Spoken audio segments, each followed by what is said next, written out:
So my friends, I just spent a day in Marrakesh in Morocco, just walking around the city, enjoying the views and the people and stuff.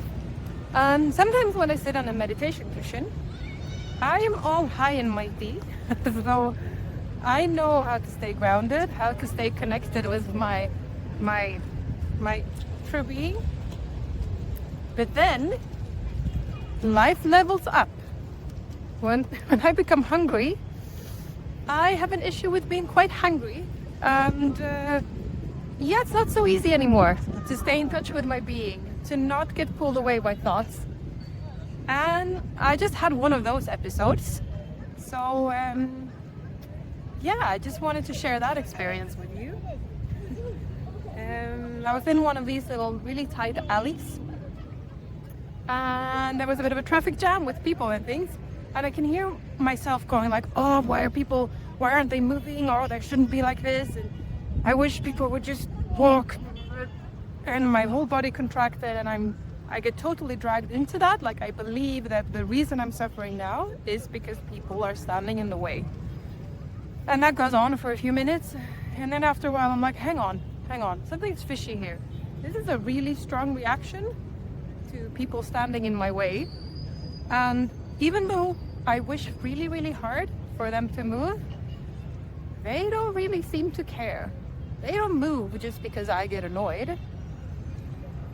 If it worked, that would have been fine, but actually my options right now is to walk around feeling annoyed, really thinking that the world needs to change in order for me to be at peace, in order for me to enjoy myself.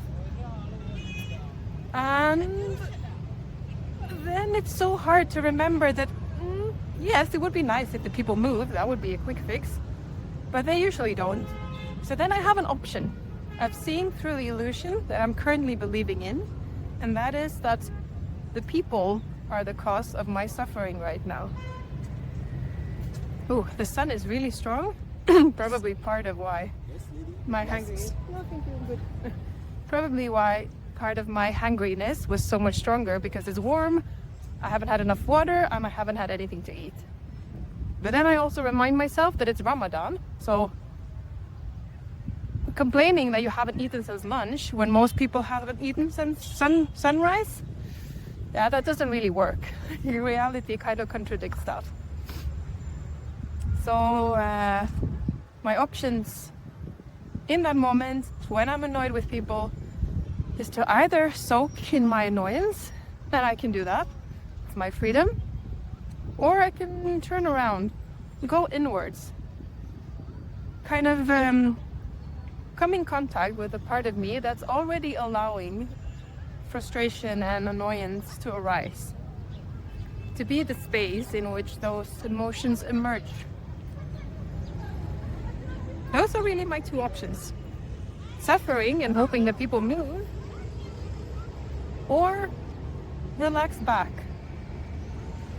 into that ever-aware presence that is already granted annoyance to arise. Yeah. And why did I share that? Well, I guess I wanted to show what it's like to try and actually live with non-dual understanding in real life. It's so easy to talk the talk, but to actually walk the walk. That means looking at your own reactions.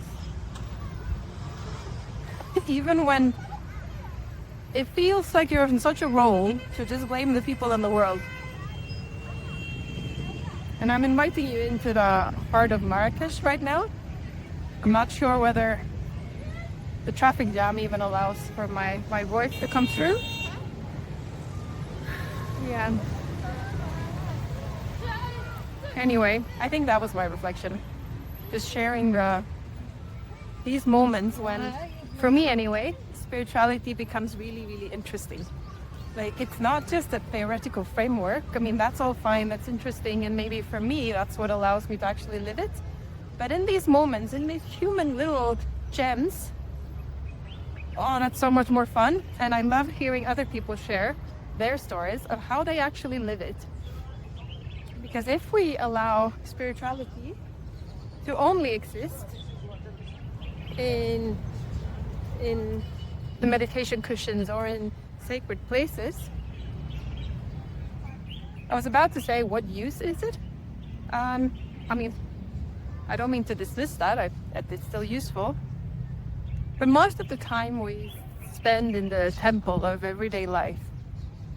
So how about we do our prayers, so to say, right there?